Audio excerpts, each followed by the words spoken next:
আসো আমরা একটা চ্যালেঞ্জ করে নেই, একটা পরীক্ষা করে নেই। আল্লাহর কোরআন আর আমাদের হাতের ইঞ্জিল একসাথে আগুনের ভিতরে ফেলাবো। যেই কিতাবটারে আগুন জ্বালাবে, যেই কিতাবকে আগুন জ্বালাবে না, পরীক্ষা হয়ে যাবে কোন কিতাব সত্য, কোন ধর্ম সত্য। মুসলমানরা তখন ডাক দিয়ে বলতেছে, ও খ্রিস্টান পণ্ডিত, আমরা কোরআনের মহত্ব বড়ত্ব এত বুঝি না, কোরআনের মহত্ব এত জানিও না। যদি তোমাকে চ্যালেঞ্জ করতেই হয় তাহলে আমাদের বড় হুজুরের কাছে চলো, মুফতি সাহেবের কাছে চলো, যারা কোরআন নিয়ে গবেষণা করে। জীবনের শুরু যাদের কোরআন নিয়ে, জীবনের শেষটাও যাদের কোরআনের উপর। জীবনের শুরু হলো কোরআনের সবক, শেষ হলো কোরআনের খেদমত। এমন মানুষের কাছে চলো। আমরা আল্লাহর কালামের মহত্ব বড়ত্ব এত বুঝি না, আমরা তোমার সাথে চ্যালেঞ্জ করতেও রাজি না, চলো বড় হুজুরের কাছে যাই। মুসলমানরা ওই খ্রিস্টান পণ্ডিতকে ধরে এনে বড় হুজুরের কাছে হাজির করলো। তখনকার সময় বড় হুজুর ছিলেন শাহ আব্দুল আজিজ মুহাদ্দিসে দেহলভী রহমতুল্লাহি আলাইহি। শাহ ওয়ালিউল্লাহ মুহাদ্দিসে দেহলভী রহমতুল্লাহি আলাইহি সুযোগ্য সন্তান, যার এক ফতোয়ার কারণে ইংরেজরা ভারতবর্ষ থেকে পালাতে বাধ্য হয়েছিল, যার ফতোয়াকে বিপ্লবী ফতোয়া বলা হয়।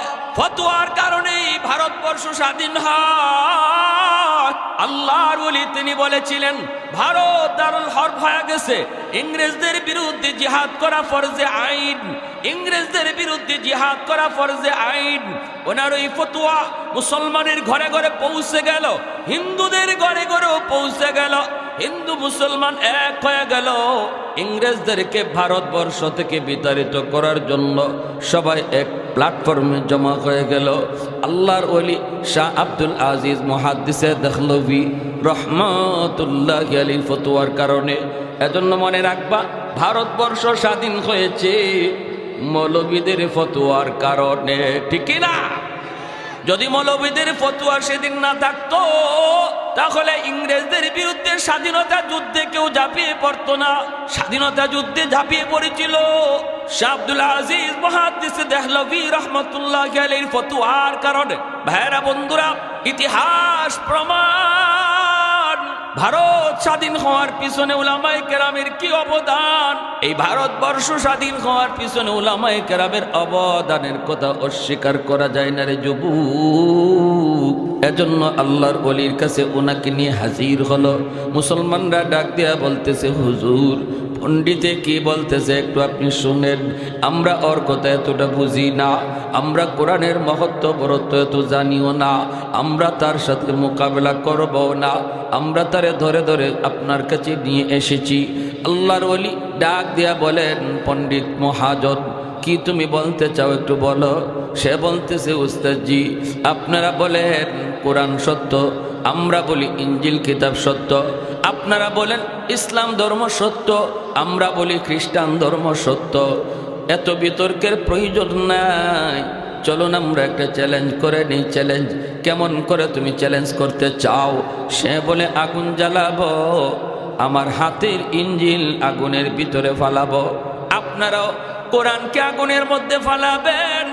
এরপরে দেখবো কোন কিতাব জ্বলে আর কোন কিতাব জ্বলে না। আল্লাহর ওলি শাহ আব্দুল আজিজ মুহাদ্দিসে দেহলভী রহমাতুল্লাহি আলাইহি তখন বলেন, আমি তোমার চ্যালেঞ্জ গ্রহণ করলাম। আল্লাহু আকবার। আরেকটু জোরে বলেন না আল্লাহু আকবার। তিনি বলেন, আমি তোমার চ্যালেঞ্জ গ্রহণ করলাম। কবে, কোন সময়ে, কত তারিখ, কোন টাইমে তুমি চ্যালেঞ্জ করবা? তোমার হাতের ইঞ্জিল তুমি আগুনে ফালাবা, আর আমিও কোরআন নিয়ে হাজির হব। এরপরে দেখব কোন কিতাব জ্বলে কোন কিতাব জ্বলে না রে। প্রমাণ হবে কোন কিতাব সত্য।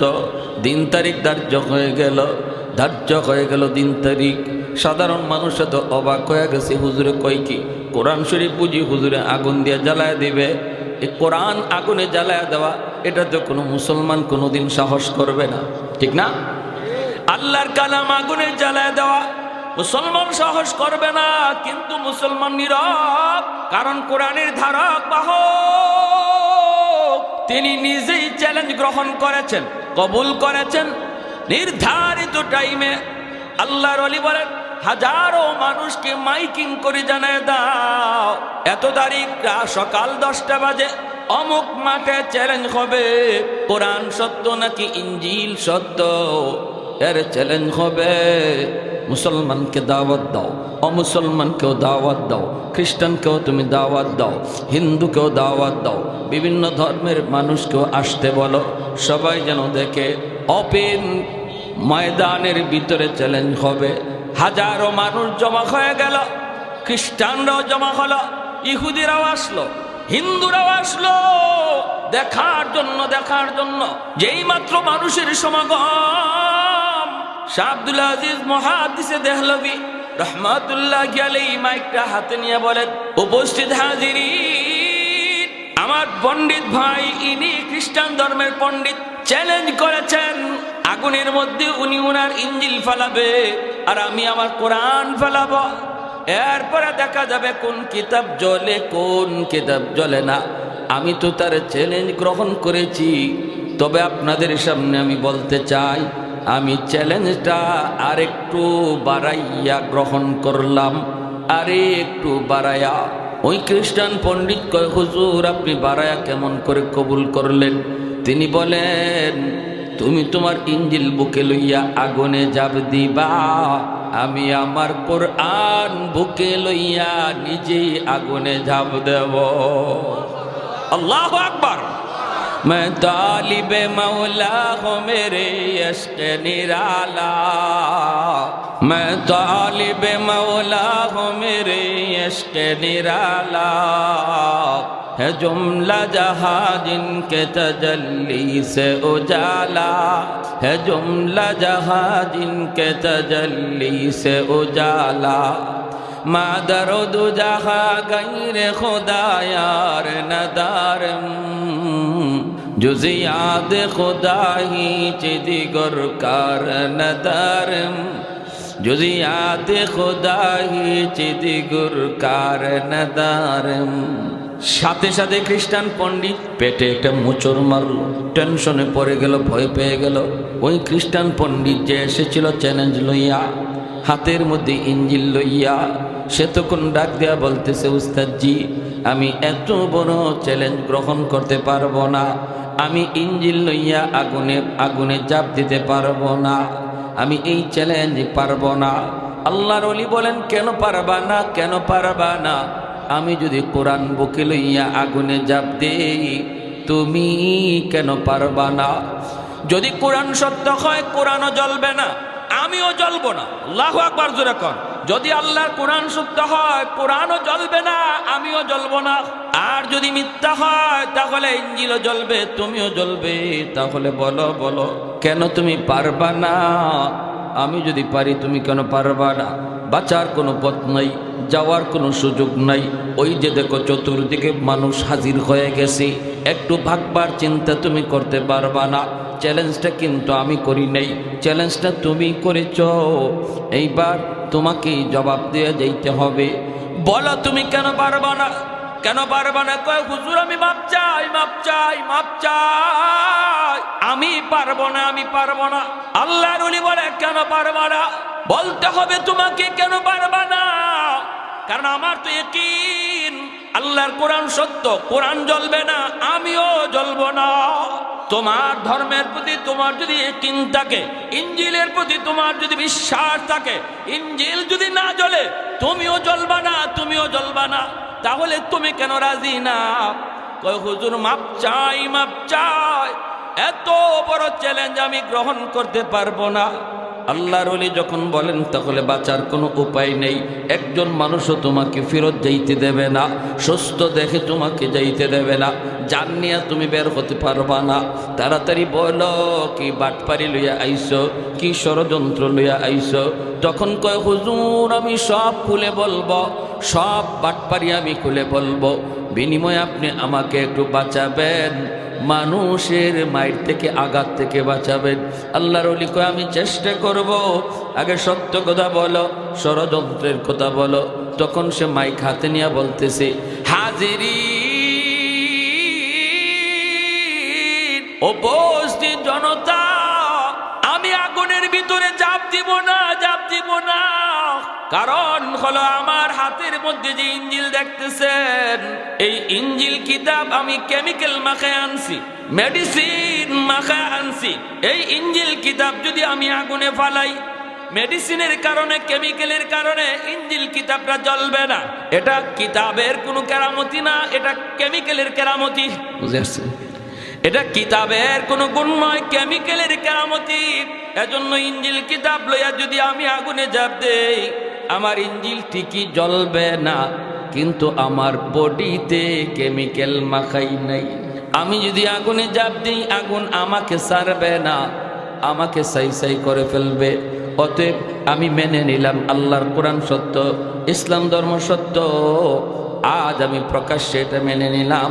আর আমি এসেছিলাম একটা ষড়যন্ত্র লইয়া, আমি পরাজিত হলাম, আমাকে আপনারা ক্ষমা করবেন। এই অবস্থায় সাথে সাথে 20,000 খ্রিস্টান যুবক সাথে সাথে কালেমা পড়ে মুসলমান হয়ে যায়। আর একটু জোরে বলি সুবহানাল্লাহ। এবার মুসলমানেরা কয়, হুজুর আপনি এটা কি কইলেন? হুজুর বিজয় তো আমাদের হয়েছে আলহামদুলিল্লাহ, কিন্তু যখনই আপনি কইছেন আপনি কোরআন বুকে লই আগুনে ঝাঁপ দিবেন আর ইঞ্জিল লই আগুনে ঝাঁপ দিবে, তখনই আমাদের কলিজায় কামড় দিছে। হাই রে, যদি এই বেঈমানে এটা রাজি হয়ে যায়, তখন আগুনে ফুললে আর জ্বললে আর ছাই হইলে আমাদের কি? কিন্তু হুজুর আপনাকে যদি আমরা হারাইতাম, আপনার যদি কোনো ক্ষতি হইতো, তাহলে আমরা এই দুঃখ রাখতাম কোথায়? আপনাকে আমরা আর পাইতাম কোথায়? হুজুর আপনি তো আমাদের জন্য বট গাছের ছায়া, আপনি তো আমাদের জন্য রহমত, আপনারা হারাইলে আমরা কি করে বাঁচতাম? হুজুর এটা কেমন শর্তটা আপনি লাগাইছিলেন? এখন তো আমাদের জানটা রক্ষা হয়েছে, যে সে স্বীকার করে নিছে। আল্লাহর ওলি ডাক দেয়া বলেন, ও মুসলমানেরা, তোমরা কি মনে করেছ আমি যদি আগুনের ভিতরে কোরআন লইয়া ঝাঁপ দিতাম রে, তোমরা কি মনে করেছো আগুন আমাকে জ্বালায় ফেলতো? ভালো করে শুনো, আমার পবিত্র নবীর জবানে হাদিস, যেই সিনার মধ্যে কোরআন থাকে ওই সিনাকে জাহান্নামের আগুন পর্যন্ত জ্বালায় না। অতএব আমার 100 ইয়াকিন ছিল, আমি যদি কোরআন বুকে লইয়া আগুনে ঝাঁপ দিতাম, আগুন কোরআনকেও জ্বালাইতো না, আমাকেও জ্বালাইতো না, বিন্দু পরিমাণ আমার কোনো ক্ষতি হইতো না। তোমরা মনে করতেছো আগুন আমাকে জ্বালায় ফেলতো। আগুনের কোনো নিজস্ব ক্ষমতা নাই জ্বালানোর। আগুনের মালিকের ইশারায় আগুন চলে। মালিক যখন ইশারা দেয় তখন আগুন জ্বালায়, মালিক যখন ইশারা দেয় না আগুন জ্বালাইতে পারে না। নিজস্ব ক্ষমতা যদি আগুনের থাকতো, তাহলে তো আগুন ইব্রাহিম খলিলুল্লাহকে আগুন জ্বালাইতো। আগুনের যদি নিজস্ব ক্ষমতাই থাকতো, তাহলে মুসা কালিমুল্লাহকে তুর পাহাড়ে আগুন জ্বালাইতো। এত কিছু এর দ্বারা প্রমাণ হয় আগুনের নিজস্ব কোনো ক্ষমতা নাই, আগুন তার মালিকের আদেশে চলে। ঠিক কিনা জোরে বলেন? আমাদের সিলেট এলাকার একজন বহুত বড় বুজুর্গ, আমাদের গ্রামেরই, আজ দুনিয়াতে নাই, বহুত বড় বুজুর্গ, আমাদের বাপ চাচাদের জবানে শুনেছি। আল্লাহর ওলি, নাম হলো রঙ্গিলা মেসাব, মানুষজন ওনাকে এই নামে ডাকতো। এত বড় বুজুর্গ মসজিদের ভিতরে টাইম কাটায় দিতেন বেশিরভাগ সময়। আমার ভাইরা বন্ধুরা, এত বড় মুস্তাজাবুদ দাওয়া ছিলেন। যখনই যে তার কাছে নিয়ে যাইতো, যে যা চাইতো ইনি দোয়া করলেই দোয়া কবুল করা যাইতো। এত বড় মুস্তাজাবুদ দাওয়া। ঘরের পাশের ঘরে আগুন লাগলো, মানুষের আইসা বলতেছে, উস্তাদজি আপনার পাশের ঘরে আগুন লাগছে, তাড়াতাড়ি করে আপনি আপনার ঘরের মাল সামানাগুলি বের করেন, নতুবা আপনার ঘরে আগুন লেগে যাবে। আল্লাহর ওলি তখন মসজিদে বসেই বলেন, আগুনের মালিক যদি চায় তাহলে জ্বলবে, যদি মালিক না চায় তাহলে জ্বলবে না। সুবহানাল্লাহ, জোরে কইতেন না? সমস্ত মানুষেরা কয় আমরা শুধু তাকায় তাকায় দেখলাম পাশের ঘর আগুনে জ্বলা ছাই হয়ে গেল। হুজুরের ঘরের মধ্যে আগুন টাচ করলো, কারণ লাগা লাগা ঘর। এই ঘরের মধ্যে আগুন টাচ করে রে যুবক, টিনের চালগুলি পুরানোর কথা, কিন্তু আগুন টিনের চালের নিচ দিয়া ঢুকে, একদিক দিয়া ঢুকে অন্য দিক দিয়ে আগুন বের হয়ে যায়। মানুষজন তাকায় তাকায় শুধু দেখলো আগুন হুজুরের ঘরে ঢুকলো ঠিক, কিন্তু কিছুই জ্বালাইল না, বরং ওই দিক দিয়ে আবার বের হয়ে গেল।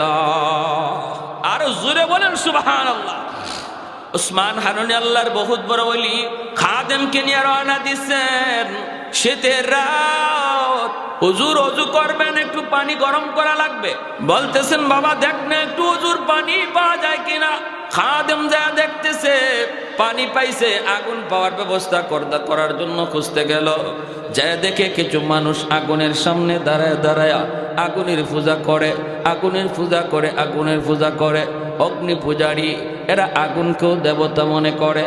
এই অবস্থায় খাদেম যা কয় ভাইরে একটু আগুন দিবানি, আমার ওস্তাদ যে পানি গরম করবে ওযু করার জন্য। ওরা কয় আমরা কোনো মুসলমানকে আগুন দেব না, কারণ আগুন হলো আমাদের দেবতা। নাউজুবিল্লাহ, জোরে কর, আগুন হলো আমাদের দেবতা। কয় না ভাই দেও না, দিলে কি আগুন কমবে নাকি? কয় কমবে কি বাড়বে তাও জানি না, দিব না দিব না।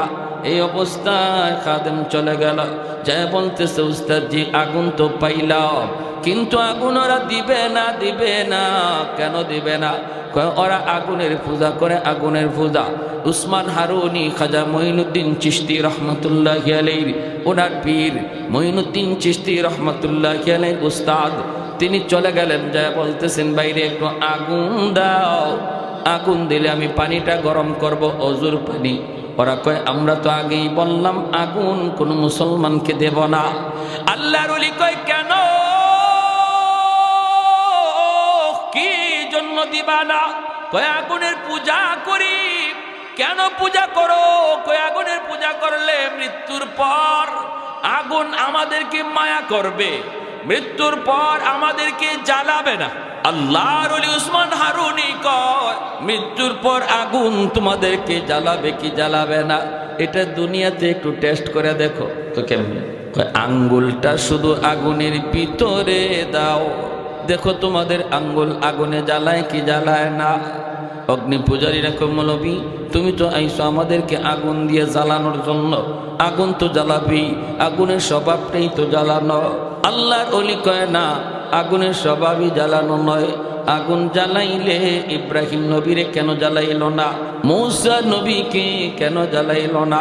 অগ্নি পূজারীরা কয় মিয়া ইব্রাহিম বুঝি না, মূসা বুঝি না, তুমি কিছু দেখাইতে পারবা কিনা একটু বলো। উসমান হারুনি কয় তাহলে বুঝি দেখতে চাও?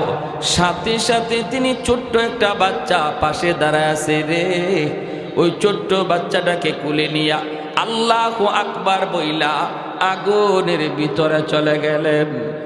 এখন তো রাম রাম রাম রাম রাম শুরু। হায় রে মৌলবী মরছে মরক, মৌলবী জ্বলছে জ্বলুক, কিন্তু আমাদের বাচ্চাটার কি দোষ ছিল? হঠাৎ করে অগ্নি পূজারীরা তাকায় দেখে না না, যেই মানুষটা আগুনের ভিতরে আল্লাহু আকবার বইলা ঢুকলো, আগুন তার পাশ দিয়ে উঠতেছে, বাচ্চাটার গায়ে লাগে না, তার গায়ে আগুন টাচ করে না, অথচ তারা আগুনের মাঝখানে। একজন এই বাচ্চাটারে তিনি কোলে নিয়ে আদর করেন, চুমু খান, আগুনের ভিতরে তিনি হাসতেছেন, বাচ্চাটা হাসাহাসি করতেছে, আগুন তাদের মধ্যেই উড়াউড়ি করতেছে, গায়ে লাগে না। এক পর্যায়ে তিনি আগুনের ভিতরে অনেকক্ষণ তাইকা আবারও আল্লাহু আকবার বইলা বের হয়ে আসলেন। এখন তো অগ্নি পূজারীরা কয় হাই হাই, এতদিন যাবত আমরা কার পূজা করি, কাকে আমরা ভগবান বলি? আগুন তো বড় ভগবান নয়, বরং যাকে আগুন জ্বালাইল না সে হলো বড় ভগবান। এখন উসমান হারুনিরে ভগবান শুরু করছে। আর কই ওনার পায়ে যখন সেজদা দিতে যায় উনি লাঠি হাতে নিয়ে হারামির দল। তোমরা তো যেটা অসম্ভব দেখো, আশ্চর্য কিছু দেখো, এটারই খুদার ভগবান কইতে দেরি হয় না। নবী বাইতুল্লাহ 360টা মূর্তি পাইলেন, এই মূর্তি, এই ভগবান, এই দেবতা বাড়তে বাড়তে 33 কোটি। কত কোটি? 33 কোটি। তুলসী গাছ এটাও ভগবান। এজন্য বলি আগুনের স্বভাবে জ্বালানো নয়। ওই অবস্থায় শাহ আব্দুল আজিজ মুহাদ্দিস দেহলভী রহমতুল্লাহ আলাইহি বলেন, আমার নবীর পবিত্র জবানের হাদিস, যেই সিনায় কোরআন থাকে এই সিনাকে জাহান্নামের আগুন জ্বালায় না, আমার দুনিয়ার আগুন কেমন করে জ্বালাবে? এজন্যই আমি রাজি হয়েছিলাম। আমার পুরাপুরি ইয়াকিন ছিল, ও যদি রাজি হইতো আমি আল্লাহর কালাম বুকে লইয়া আগুনে ঝাঁপ দিতাম। আর আমার 100 ইয়াকিন ছিল, আগুন কোরআনও জ্বালাইতো না, আমাকেও জ্বালাইতো না। সুবহানাল্লাহ, জোরে কোন। ওই কোরআন আজকে আপনাদের সন্তানরা নিতেছে, ওই কালাম আজকে তারা সবক নিছে, ঠিক কিনা ভাই? জোরে কোন। হ্যাঁ, আল্লাহ। আমার ভাইরা, মুসলমানের সন্তান, মনে রাখবেন, আমার সন্তান ডাক্তার হবে, ইঞ্জিনিয়ার হবে, সেটা তার বড় পরিচয় নয়। আমার সন্তানের সবচেয়ে বড় পরিচয় সে মুসলমানের সন্তান। এজন্য তাকে সর্বপ্রথম মুসলমানই শিখাইতে হবে। সন্তানকে আগে মুসলমানই শিখাইতে হবে, তারপরে ডাক্তার বানাও, তারপরে ইঞ্জিনিয়ার বানাও, তারপরে প্রফেসর বানাও, উকিল বানাও, ব্যারিস্টার বানাও, সব বানাও। আমরা নিষেধ করি না। মুফতি মুহাদ্দিস যদি সব হয়ে যায় দেশ চলবে কেমন করে? ডাক্তার হতেই হবে, ইঞ্জিনিয়ার হওয়াই লাগবে। বানান ছেলেকে ডাক্তার। হ্যাঁ, আপনার ছেলেরে মুসলমান বানাইয়া, মুসলমানই শিখাইয়া যদি তারা ডাক্তার বানান, যদি তার ইঞ্জিনিয়ার বানান, তাহলে ডাক্তারি শিক্ষাটাও ইবাদতে গণ্য হয়ে যাবে, ইঞ্জিনিয়ার শিক্ষাটাও ইবাদতে গণ্য হয়ে যাবে। বাপ মার জিম্মাদারি আদায় হবে। কিয়ামতের ময়দানে বহু বাপ মাকে সন্তান আল্লাহর কাঠগড়ায় দাঁড় করায় দিবে। আল্লাহ, আমি শিশু ছিলাম, আমি বুঝতাম না আমার জীবনের লেখাপড়া কোন শিক্ষার দ্বারা হবে। আমার বাবা জানতেন, আমার মা জানতেন। আল্লাহ, কেন তারা আমাকে কোরআন শিখাইলো না? কেন তারা আমাকে আখিরাত বুঝাইলো না? কেন তারা আমাকে দ্বীন শিখাইলো না? কেন আমাকে তারা তোমার পরিচয় শিখাইলো না? আজ আমি জাহান্নামী। আল্লাহ, আমার বাপরে ডাকো, আমার মারে ডাকো, আমার বাবারে ডাকো, আমার মারে ডাকো, জিজ্ঞেস করো কেন তারা সিদ্ধান্ত ভুল নিয়েছে, আমার জীবনটা কেন তারা নষ্ট করেছে, অন্ধকারের দিকে কেন ঠেলে দিয়েছে। আজ আমি বেনামাজি, আমার বাপ দায়ী। আজ আমি সুদকুর, আমার মা দায়ী। আজ আমি ঘুষকুর, আমার বাপ মা দায়ী। ডাকো ওদেরকে, জিজ্ঞেস করো। কুল, আল্লাহ নবী বলেন, কুল্লু মাউলুদিন ইউলাদু আলাল ফিতরা ফাআবাওয়াহু ইউহাব্বিদানিহি আও ইউনাসসিরানিহি আও ইউমাজ্জিসানিহি। নবী বলেন, সব সন্তান দুনিয়াতে আসে আল্লাহর ওলি হইয়া, আল্লাহর ওলি হইয়া সকল সন্তান দুনিয়াতে আসে। এরপরে তার ওলিগিরি যদি নষ্ট করে, নবী বলেন তার মা দায়ী, তার বাবা দায়ী, তার ঘরের পরিবেশ দায়ী, তার স্কুলের পরিবেশ দায়ী। তার পরিবেশের কারণে তার বিলায়াত নষ্ট হয়েছে। এই বাচ্চাটার কথা ছিল জন্ম নিছে যেমন মঈনুদ্দিন চিশতির মতো ওলি হইয়া, সে কবরেও যাবে ওলি হইয়া। এটাই হওয়ার কথা ছিল, এটাই হওয়ার কথা ছিল। জন্ম নিছে আল্লাহর ওলি হইয়া, কবরেও যাবে আল্লাহর ওলি হইয়া। কিন্তু তার বিলায়ত নষ্ট করলো কারা? আল্লাহ নবী বলে 1 নম্বরে তার বাপ মা দায়ী। এজন্য হাসরের মাঠে সন্তান আল্লাহর কাছে মামলা দিবে, রাব্বানা আতিহিম দিআফাইন মিনাল আযাব ওয়ালআনহুম লানান কাবীরা। মালিক, আমার বাবাকে ডাকো, আমার মাকে ডাকো, কেন তারা আমার ব্যাপারে সিদ্ধান্ত ভুল করলো? আল্লাহ, কেন আমাকে শিশুকালে তারা কোরআন শিখাইলো না? শিশুকালে কেন তারা ইসলাম শিখাইলো না? মক্তবে পড়াইলে পরে মুসলমানি শিক্ষা করা হয় না? এই যে মসজিদের মক্তব 1 ঘন্টা পড়ানো হয়, এর দ্বারা হুজুরে কোরআন সহি শুদ্ধ করে পড়াইতে পারে না। আবার পড়া দিবে কখন, নিবে কখন? 1 ঘন্টা টাইম, 200-250 ছাত্র। হুজুর পড়া দিবে দূরের কথা, বাচ্চাগুলি মারামারি, কিলাকিলি, ঘুষাঘুষি, এগুলা সামলাইতেই তার 1 ঘন্টা যায়। অতএব মুসলমান সন্তান মুসলমানি শিক্ষা করতে হলে মিনিমাম 5 বছর তার জীবনের শুরু দিতে হবে মাদ্রাসার দ্বারা।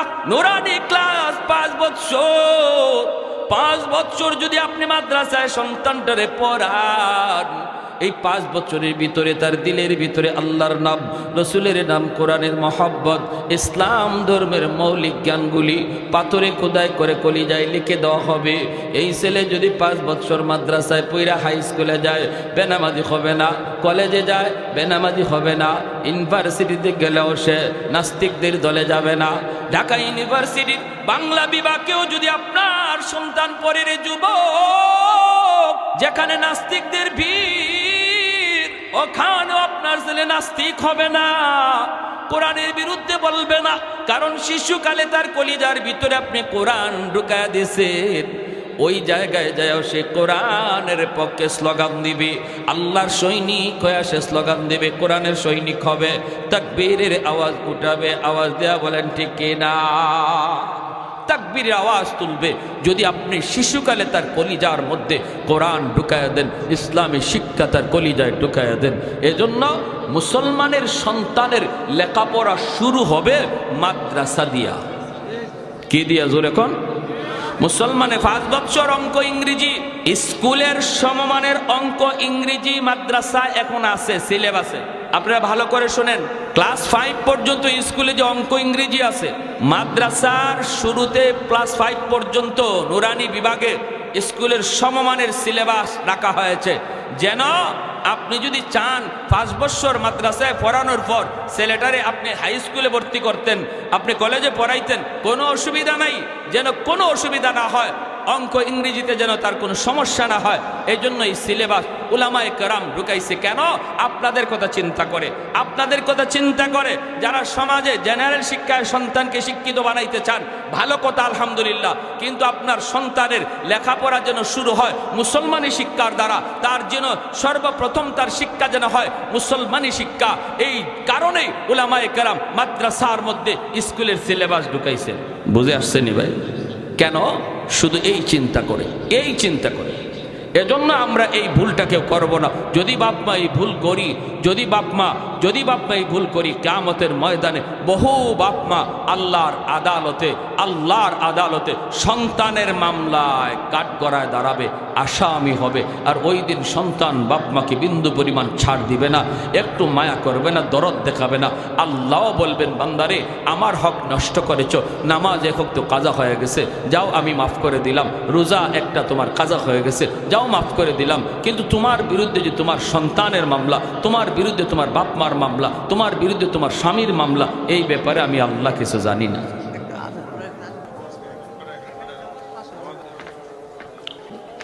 ঠিক আছে, আল্লাহ পাক আমাদের সবাইকে যা কিছু আমরা শুনলাম অল্প সময়ের ভিতরে, আল্লাহ সবাইকে আমল করার তৌফিক দিন এবং